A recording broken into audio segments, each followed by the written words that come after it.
Assalamualaikum warahmatullahi wabarakatuh. Alhamdulillah Rabbil Alamin. Kita bersyukur kepada Allah, berselawat kepada Nabi. Di pagi hari yang cerah ini, sahabat Palanta, kali ini kami melahirkan karya baru, Palanta Inovasi. Nah, ini kami jajaran KUA Perjurai. Ini Pak Tengku Iskandar, Yandi Novinas, Koko, dan lain-lainnya.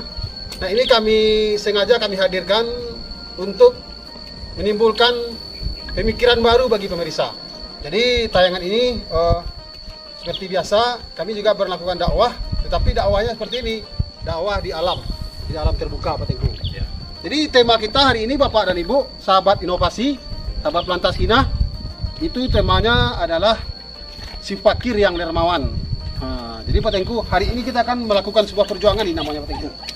Perjuangan kita melaksanakan dakwah di alam terbuka ini. Ini kawasan namanya kawasan Jalan Lingkar Salido Painan.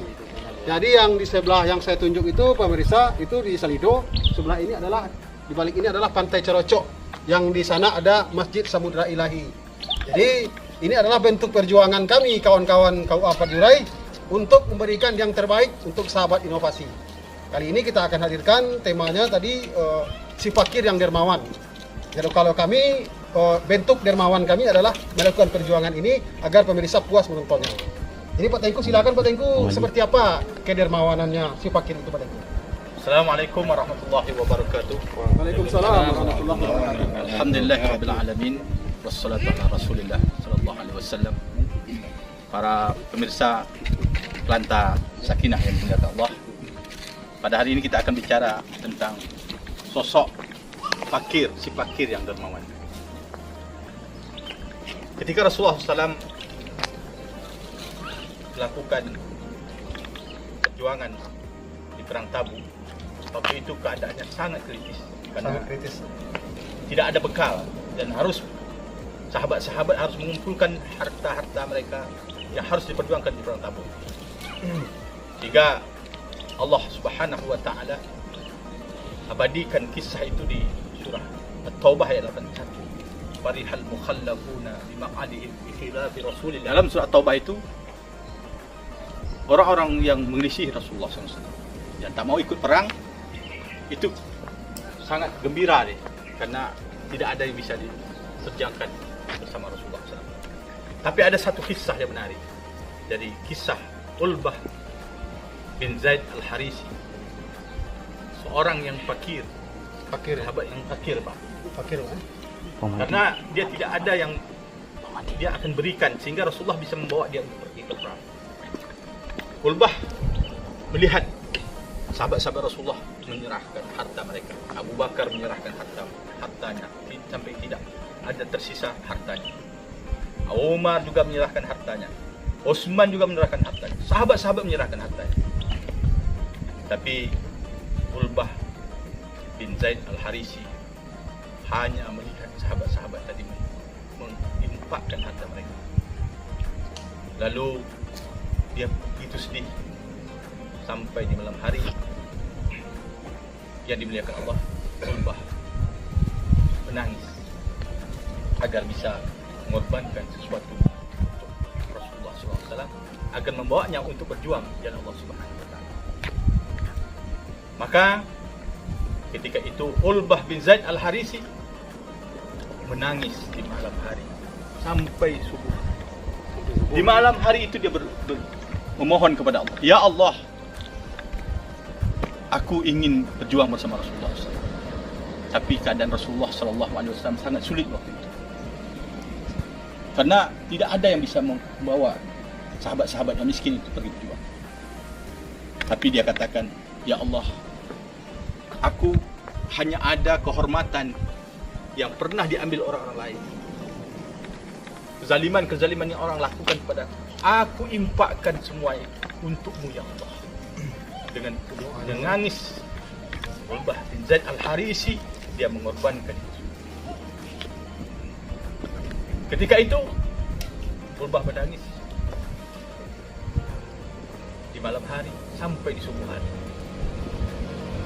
Sampai di subuh hari itu Ulbah bin Zaid Al-Harisi sholat bersama Rasulullah dan para sahabat-sahabat Selesai sholat subuh, Rasulullah SAW berkata kepada sahabat-sahabat, siapa yang tadi malam yang telah bersedekah, siapa yang tadi malam telah berimpak, yang impaknya diterima oleh Allah Subhanahu wa taala. Maka Ulbah bin Zaid Al-Harisi tidak tahu. Tapi ketika itu Rasulullah mendekatinya. Rasulullah mengatakan, "Wahai Ulbah, doamu tadi malam dikabulkan Allah Subhanahu wa taala. Doanya yang impaknya dengan kehormatan dia tadi yang diambil orang lain, dia impakkan untuk Allah Subhanahu wa taala, diterima oleh Allah Subhanahu wa taala." Coba lihat. Ketika seorang muslim dia ingin mengorbankan hartanya, tapi dia tidak ada yang dikorbankan, tapi dia korbankan kehormatan yang telah diambil orang, pernah digibah orang, tapi diimpakkan ke Allah Subhanahu wa taala, pahalanya diterima oleh Allah Subhanahu wa taala. Oke, luar biasa, Masya Allah, para sahabat inovasi. Begini Pak Tengku, kita jalan-jalan dulu yuk, sambil bincang-bincang, sambil meneruskan nanti ceramah online kita. Kita langsung saja jalan-jalan ke depan itu, sambil bercerita tentang mungkin barangkali sahabat kita Buya Andi Novinas punya kisah seperti yang dicontohkan tadi oleh Ulbah, seorang yang fakir. Dia tidak punya harta apapun yang akan dia sembahkan, yang akan dia infakkan, yang akan dia sedekahkan untuk modal barang. Tetapi dia punya segudang fitnah yang diberikan oleh orang lain terhadap dirinya, segudang mungkin barangkali hinaan dari orang lain terhadap dirinya, itu diinfakkannya untuk Allah Subhanahu wa taala. Akhirnya doanya diijabah. Ternyata pagi si Ulbah tadi Pak Tengku ya, pagi-pagi dia berangkat diizinkan oleh Rasulullah SAW. Begitu dahsyatnya infak, dan orang yang tidak memiliki apapun tetapi dia punya niat ikhlas untuk bisa berinfak, untuk bisa bersedekah, menjadi orang yang dermawan kepada Allah Subhanahu wa taala. Terima kasih atas waktunya. Sebagaimana yang disampaikan dalam tausiahnya Bapak Tengku tadi, dalam sebuah kisah seorang sahabat ya, Ulbah, yang senantiasa selalu mau menginfakkan ya. Artinya dari kisah tadi dapat kita ambil pelajaran adanya suatu keinginan dan keikhlasan, sehingga kita mau istiqomah untuk melaksanakannya di jalan Allah Subhanahu wa taala. Barangkali ini Pak Wali dari kisah tadi yang dapat kita kutip, sebagaimana yang disampaikan oleh Bapak Tengku tadi, keikhlasan untuk senantiasa selalu bersedekah di jalan Allah Subhanahu wa taala. Oke Buya, cukup menarik. Memang kalau kita ingin bersedekah, ingin memberikan yang terbaik untuk orang lain, untuk sahabat kita, untuk saudara kita, memang harus didasari dengan ikhlas. Tetapi ketika kita tidak ikhlas, punya niatan lain di balik semua yang akan kita berikan, tentunya nanti hasilnya juga tidak baik Buya ya. Atau mungkin kawan-kawan yang lain punya cerita, Buya Jun barangkali atau Buya Gon punya cerita nak?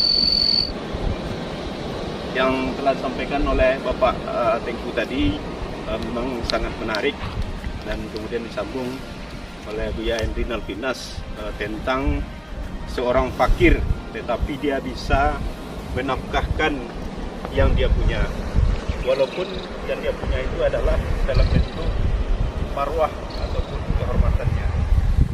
Di sini dapat kita ambil pelajaran bahwasanya apa yang kita punya itulah yang bisa kita sedekahkan. Kalau seandainya sedikit, tentu dengan sedikit. Karena kata Rasulullah, senyum saja kamu kepada temanmu, kepada saudaramu juga sedekah adalah sedekah. Sesuai disampaikan oleh Allah di dalam Al-Quran, surat Al-Imran ayat 134. Salah satu dari tanda-tanda orang yang bertakwa itu adalah orang yang menafkahkan hartanya dalam keadaan sempit ataupun dalam keadaan lapang. Pantai Keroco, pantainya indah, banyak diminati umat. Luar biasa, kalau kita bersedekah pasti bahagia dunia dan akhirat. Oke, selamat pelanta. Assalamualaikum warahmatullahi wabarakatuh.